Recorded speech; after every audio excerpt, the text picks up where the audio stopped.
Greetings. My name is Shahrokh Yadegari, and I'm one of the associate directors at the Qualcomm Institute. I'm also the director of the IDEAS program, which stands for the Initiative for Digital Exploration of Arts and Sciences. The mission of the program is to provide a context to foster, develop, and present interdisciplinary and experimental performances and research, which, aligning with the transdisciplinary culture of the Institute, take advantage of the state-of-the-arts equipment and technical infrastructure developed at QI. It's a great pleasure to welcome you to the first post-pandemic presentation of the IDEAS program.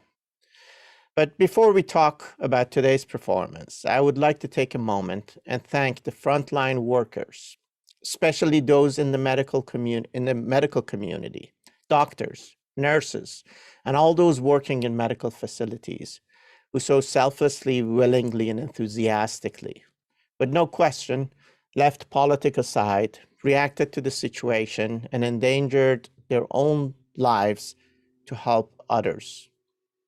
Thank you, thank you, thank you. We really cannot thank you enough.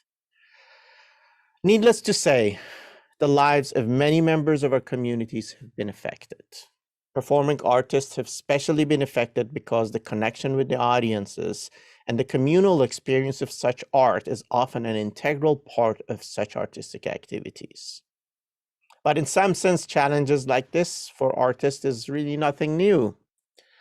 It's the job of the arts to contemplate the ontological aspect of life in the moment and envision the future. In a sense, as we always say, art has always been a way of life, which deals with the critical issues of the time.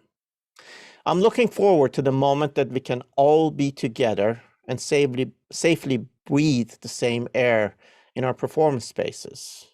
But I'm sure the technology and the culture of distance performances and online presentations is here to stay with us as yet another form of expression for the arts.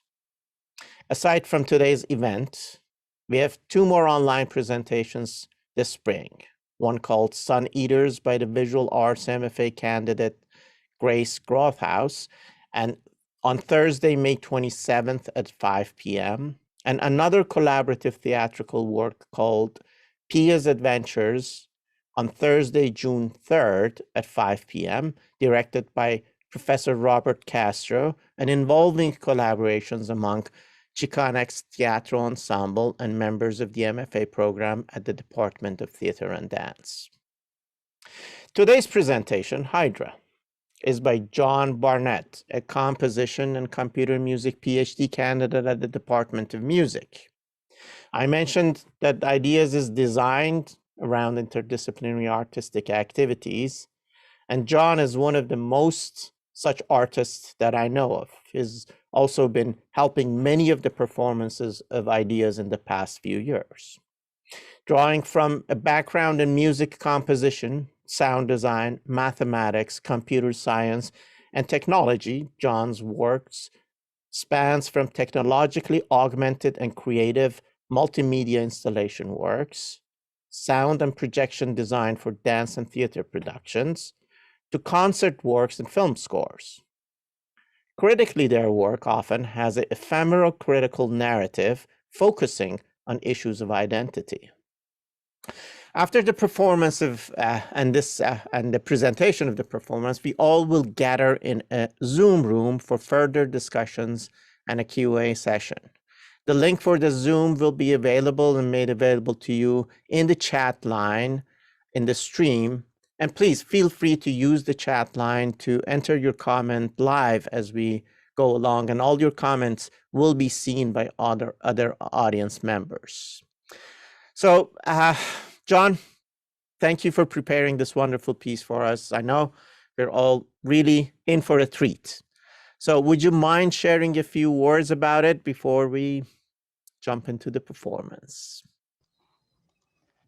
Thank you, Shahrokh, for the wonderful introduction, and thank you everyone in the audience for joining us this evening. The work you're about to see was originally intended as an installation which was to be experienced physically. However, this new virtual format turned out to be even better suited to dealing with the themes of virtuality,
Thank you, John.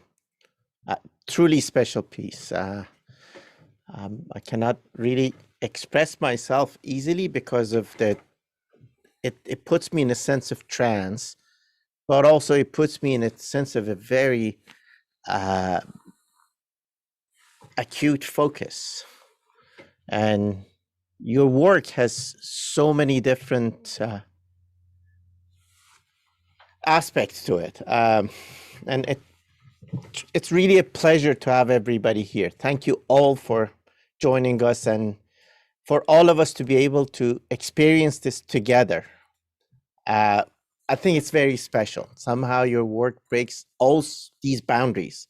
There's so many boundaries that's broken. I know that we have talked about the issues of identity. You talked about breaking that. But as it was going on, I kept thinking that there's so many layers, there's so many dichotomies that you're breaking, other than critically, other than going from so many sense of philosophy coming into something tangible, going from human to the machine. At the same time, the work was extremely old, while needless to say, it was extremely new, algorithmic, generative.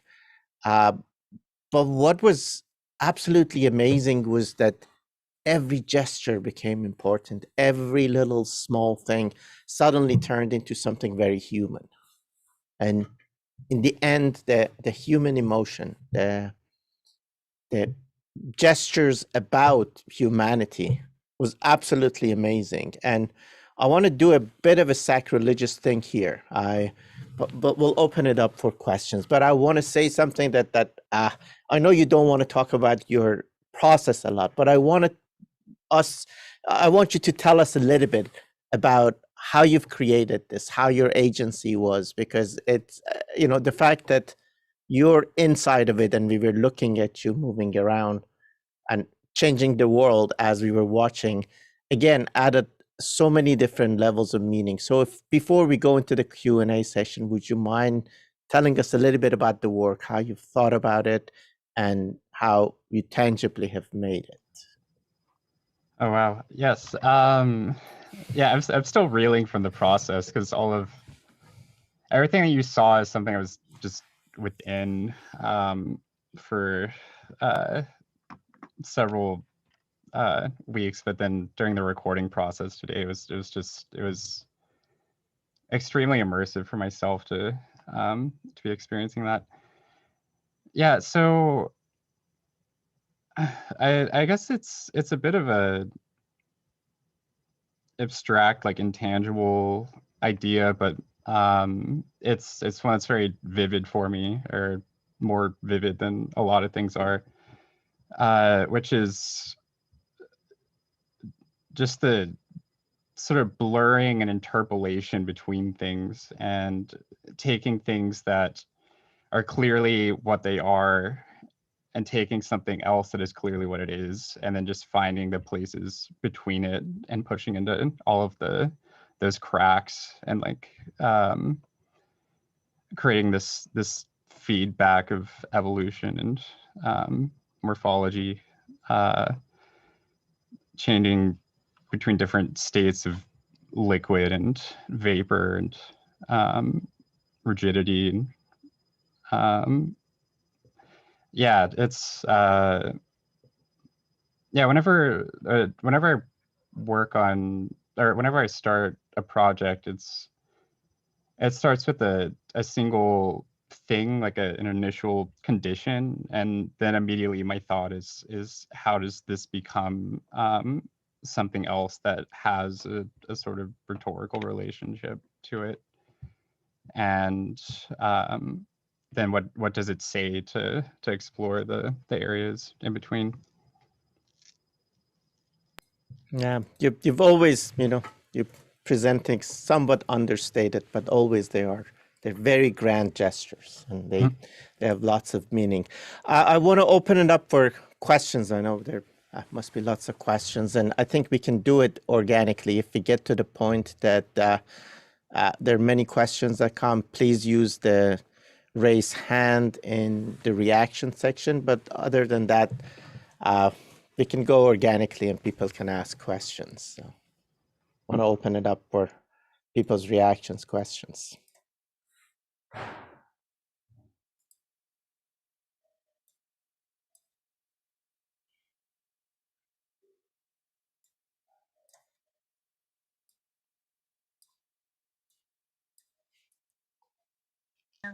Wait, we unmuted? We're unmuted. Hi, can we ask a question live?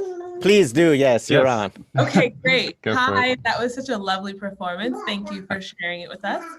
I'm Thank you. Ade, and my question is, John, did you know there would be texture on, like where it was projected? And then if so, Yeah. how did you use the texture to enhance either our experience or your performance or both? Yeah, the texture of that material is really, really important to me, and I like to work with a lot of different like translucent materials that make that create the sensation of projections that are floating and that have volume. So like the rectangle, like what we're all looking at right now, is an extremely unnatural object. It is like if you had never encountered technology and found a perfect rectangle, that would be beyond anything you'd experienced before. So it's more natural to me for things to be freed from that box. And it's a way of just like blurring the edges of the rectangle. And there's also, in addition to the fabric you see in the front, there's also several layers of it and some other objects in the back that create this sort of holographic texture to it.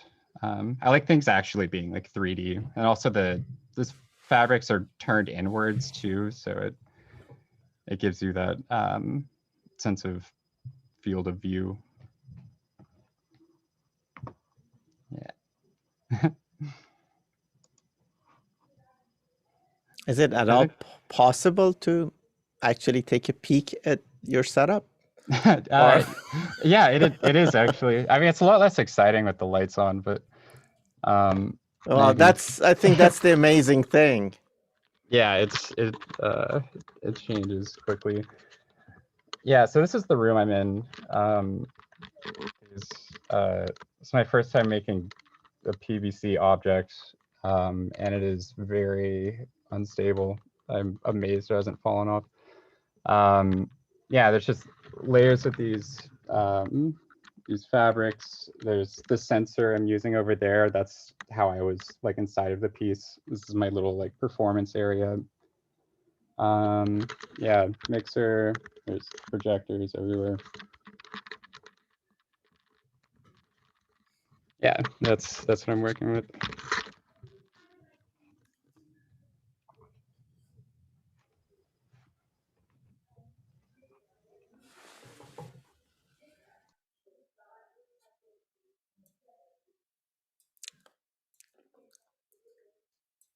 Gabe, please go ahead.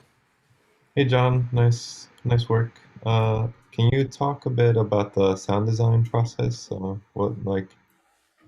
did you do it? What were your thought processes when you were building it? And yeah, all that stuff.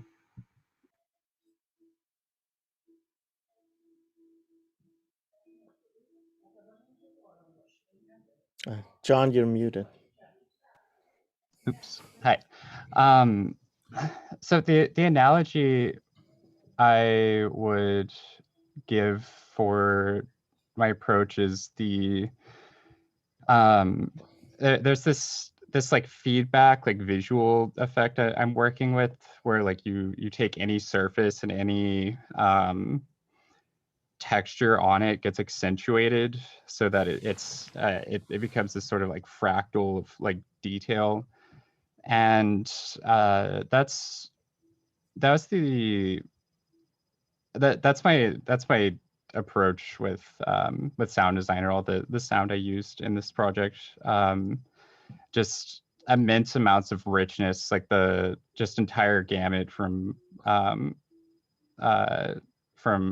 reverb to delays to comb filters to filters themselves. Like that entire spectrum is very interesting to me, and just having these fractal layers of details gives it the kind of richness I'm interested in. I want things to shimmer, not just be just sort of static.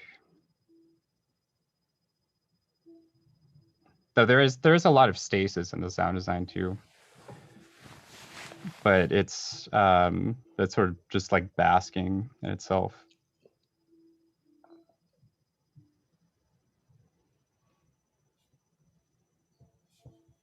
I have kind of a follow-up to that. Sure. Did you compose musically? Did you compose in movements separately, or like were you working on different aspects of the composition kind of at the same time, or was one dependent on the other being completed to know how to move into it? Yeah, so that's the weird part of my process, because I think of things, or all of my work ends up being very linear in that it's one specific state that we reach, and then it transforms into a different state, and that's just constantly what's happening. It's so no, nothing is dependent on anything else. And honestly, my process is designing things in this sort of this aesthetic territory that I'm in on a particular project, and then finding the ways that those can be sort of smeared into each other, and all the like discontinuity that can come out of that too is very interesting to me. Like when it doesn't work is what I like.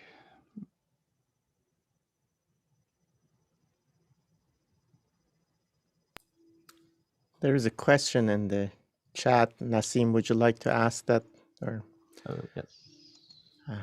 The question is about, can you tell us a bit about the process of your composition, as how much of the work was left to the improvisation and how much of it was exactly planned?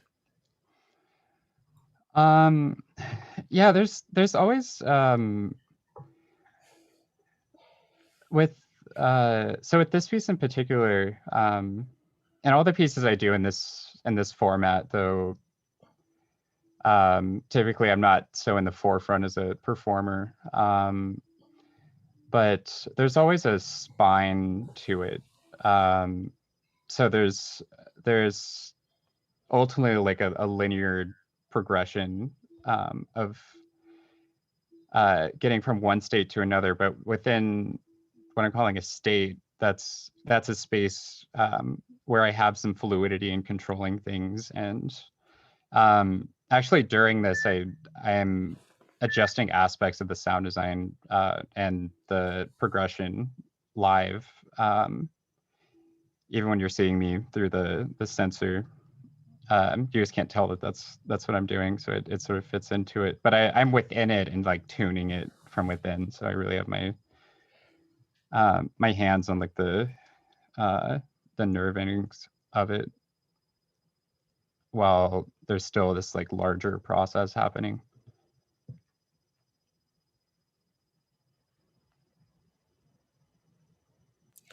Thank you. Would you elaborate on that a little bit, specifically on the fact that I feel like you've created a monster instrument. It's an instrument that so many aspects of it you can control. Like I don't know how many parameters you're controlling, and you keep saying you wanted to have a MIDI controller that has hundreds of controllers that you could control. But can you tell us a little bit how this has come about? I know this is a work that's been done over many years. Could you tell us a little bit about the progression of it and how you started from what side and how you've arrived to this. Yeah. So yeah, I occasionally think about just because I feel like I evolve and shift into new things very quickly, but I like started by playing the violin. And I'm like asking myself, like, what instrument do I play? And I like to play something, and that's sort of what it's turned into. Is I got further and further into immersive media, doing like electronic sound design, then to live and like generative sound design, getting to video, making those two things talk to each other. Then the first time I got to work in a theater, and having my hands on the control of this massive space was what inspired me to really make everything about it something that can be transformed. And so with this, it's not only that there's video and sound and that they're correlated, but then also it's become a space that I can enter. And not only am I changing the space that I'm in, but I've created another one that's superimposed on top of it. And it's I mean, this experience, well, I've worked in a similar format before several times, using the sensor to like traverse a virtual space. This is the most immersed I've been in it, so it's also a sort of fresh experience for me. Like a fresh and recent experience, because today was the just sort of the epitome of the process, actually making this recording and committing to it, and having to think within like two realities at once, like what you were seeing and where I physically was. Quite amazing, the fact that I know you've been working on this for many years, that's how many aspects have come together, but also specifically this piece. Just because of COVID, you didn't have a chance to go in this space and putting all this elements together, and you've only had a few days to be there, that the fact that it all come together in such an organic form, in a way that it seems like so naturally comes together, it just shows how much you have thought about this and how much in your mind you have played all these elements together, that they've come together. It's truly amazing. I think Gabe has a question. Yeah, I wanted to ask regarding identity. When you were making this, do you feel like you identify more with your programmer or your artist, or your what kind of role do you feel like is at the front? I think every single one of those hats is just a means to an end. Like I think I identified more as an alchemist than any sort of explicitly defined role. Like what's most exciting to me is when this is all like happening and I'm experiencing it. And it's something I really enjoy the process of. And so to an extent, I like make these environments so that I can be within them myself. And they're environments I like to share. And it was sort of a struggle figuring out how to do that in this context. But yeah, I think I'm very happy with what came out of this. I'm sort of glad it was derailed from its original intention as an installation.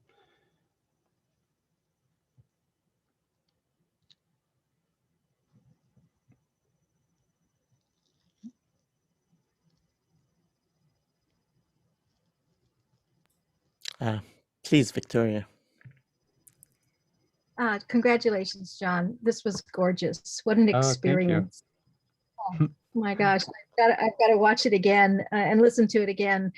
You know, I've seen your previous work, you know, embodied work with human beings, more human beings on the stage than just yourself. But I felt like this just had so much more meaning as an audience member watching you experience your own sort of creation, your own alchemy.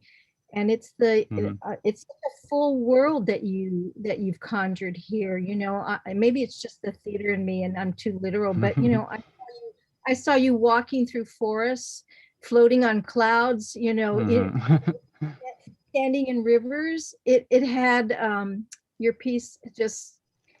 It's just so much broader than anything I've seen you do before. It's so, you know, completely immersive and just the whole world.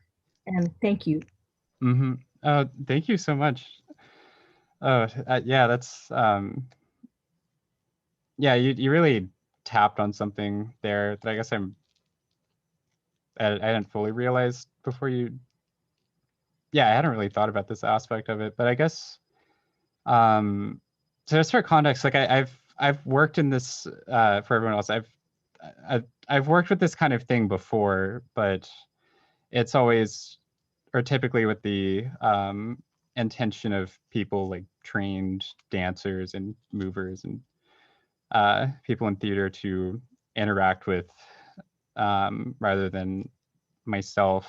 And so in the process of making this, I guess what happened is that what I created was places I was comfortable being in. I was very nervous about being like the subject of this, so I had to make something that made me comfortable. And so I think that's definitely touching on like a personal note of it. So yeah, thank you for that comment.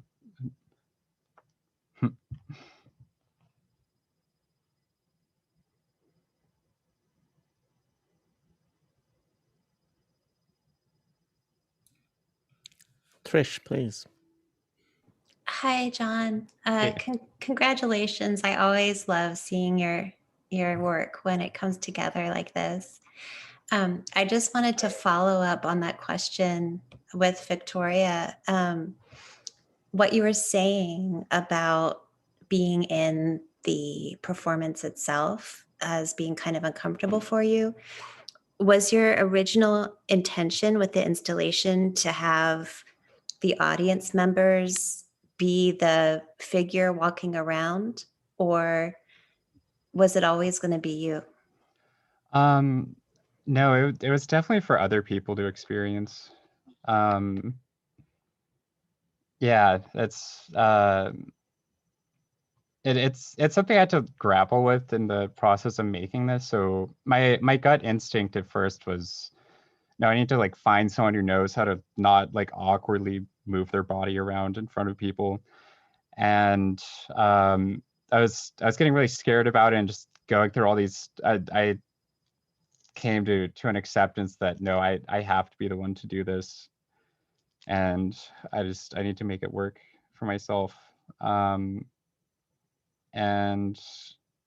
yeah, I think it really touched on something that I guess is a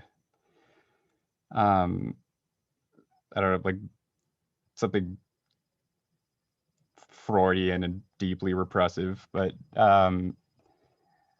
yeah, I think like grappling with that in the process really made the piece just rip open for me.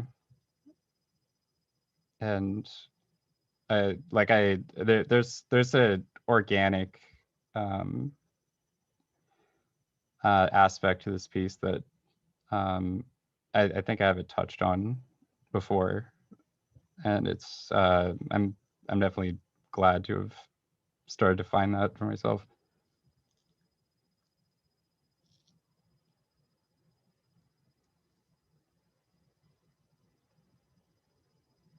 Thank you.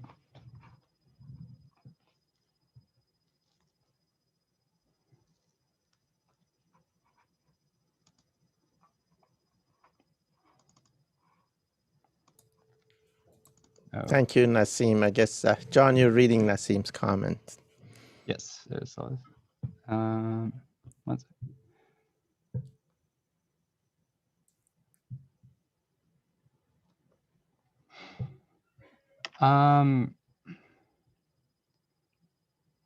But then maybe So- I should just read the question for Oh, yeah, go for it. everybody, as those who haven't seen it. That Nassim says that I was so touched by the dramatic structure of your piece. I also would like to know that if you were thinking about the work in a narrative structure, or if you were thinking about a narrative dramatic result. Yeah, so like the level at which I think about these about form in my projects is super simple, but and it's something I've just instinctually always gone with, and then recently I've discovered that it's like very similar to like Gnostic, like Christian beliefs, which is really odd. And so I've been really enamored by some of that text. So yeah, there's it's very primordial. A thing doesn't exist, so how do you make it exist? And my mind just goes towards this sort of like primordial, like nebulous structure, and then you see the process of it coming into its own, and then you see the process of it splitting to become two, and then the like conflict that arises from that, and the destruction and like coalescence and like transformation that comes through that sort of conflict. Yeah, and then from there it's just I guess I always end up in natural sequences at the end. I'm sure there's a couple of ways to read why that happens, but yeah, I like so aesthetically this is like very digital, and I like exploring the balance between just like harsh digital like modernism and just lush natural like fluid evolving environments. Just any sort of polarity you can think of, like just simple polarities of natural, unnatural, binaries and all of whatnot. Like I like seeing what's on the other side of those, or like what's in between those two things. I just yeah, I think I just think of a couple of those, and that just forms the structure of the whole piece.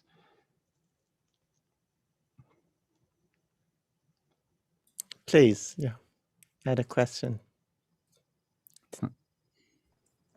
Hi, John. Thank you so Hey. much for your art. It was so wonderful to watch. We have a question from a couple people that watched with us, and it's about the colors and the contrasts that you used in your piece.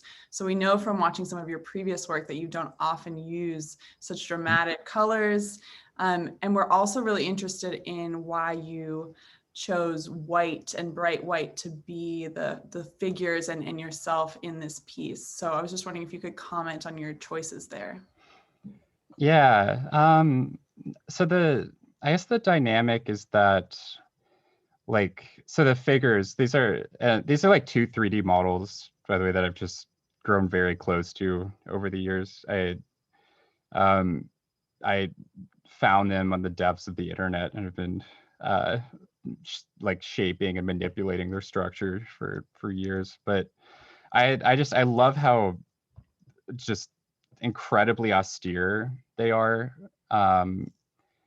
and so I like to think of the representation of myself as being like of a similar austerity. Like ideally I would be able to make myself have like the same look that they do, And I like contrasting that just black on white and like 3D model look with just lusciousness and like nature and all this like transformation. So it's again like that binary thing of like rigid versus fluid. And so the like monochrome versus like vivid colors is another one of those. Yeah, thank you. That was very illuminating. Mm-hmm. Thank you.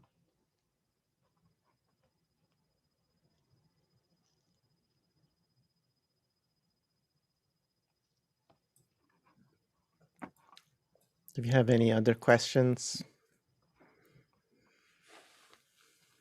No. So thank you again, John. This was truly a treat, and especially for this time around that, you know, we're far away from each other, but through Zoom, we've come close to each other. So, and this, as I said, the communal experience of this was very, very special. So yes, can we clap for you? I know it's a little hard, but thank you so much. Truly great work. Thank you.